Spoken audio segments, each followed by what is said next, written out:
This day in history in 5 minutes or less.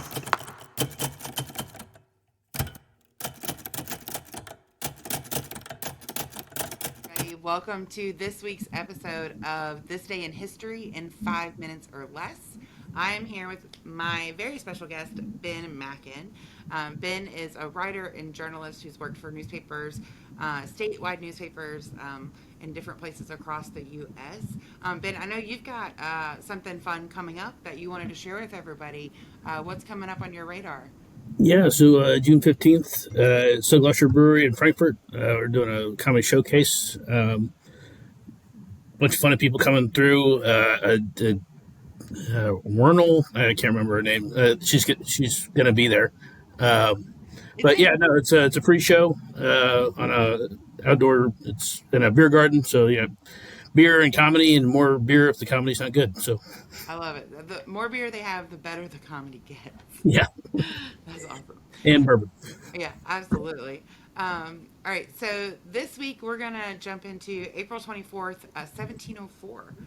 So 320 years ago today, Jon Campbell, who was the postmaster of Boston, he published the first issue of the Boston newsletter. It was a small single sheet printed on both sides. The newsletter made history as the first continuously printed and published newspaper in America, which is pretty cool. Now, Ben, you're a writer and journalist, and you've worked in all these newspapers, and there's been a huge shift over, the last couple of decades with print media kind of on the decline. And can you talk a little bit about your experience with that? Can you talk a little bit about just like the changes and what you see from that perspective of, where news goes and what's digested? My first job out of college was the small family newspaper in Mississippi, and that was a daily paper, which those are coming very few and far between. The format's changing, the way that it's presented and the information that is presented. I think it's probably always been either good or bad depending on the publication. Yeah. Do you think though, like, because there's so much news that's available on all these different platforms, and put out there, like, I mean, I think about just the quality of, having sources and the credits and like fact checking and that kind of stuff. Do you see that has kind of gone out the window a little bit, or are these kind of independent publishers holding themselves to the same standards? It's like with anything in this world of 100 channels, you have to seek out the quality. Unfortunately, it might not be the local paper that is going to give you the quality that you want.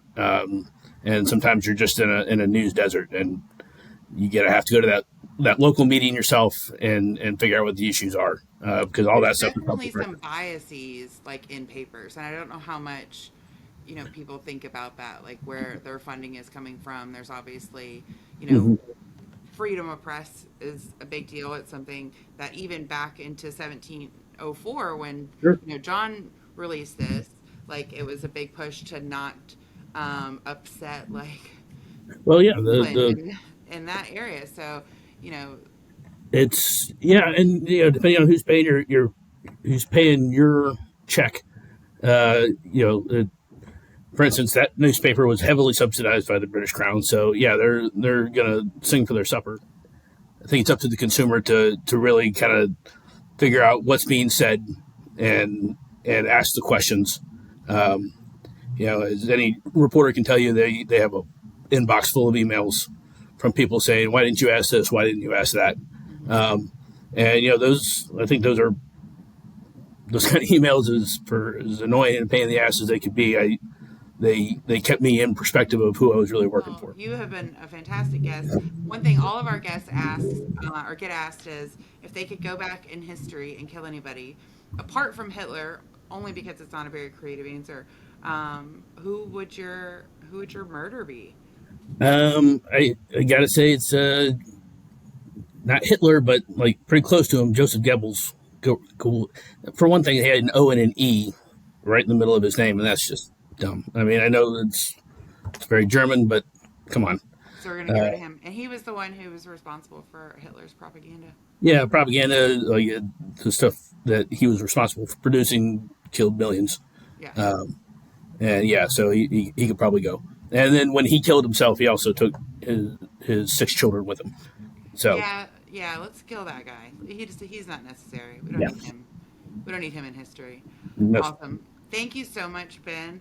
yeah. You guys, this has been another episode of This Day in History in 5 minutes or less. A new episode will be out next Wednesday. Thank you so much.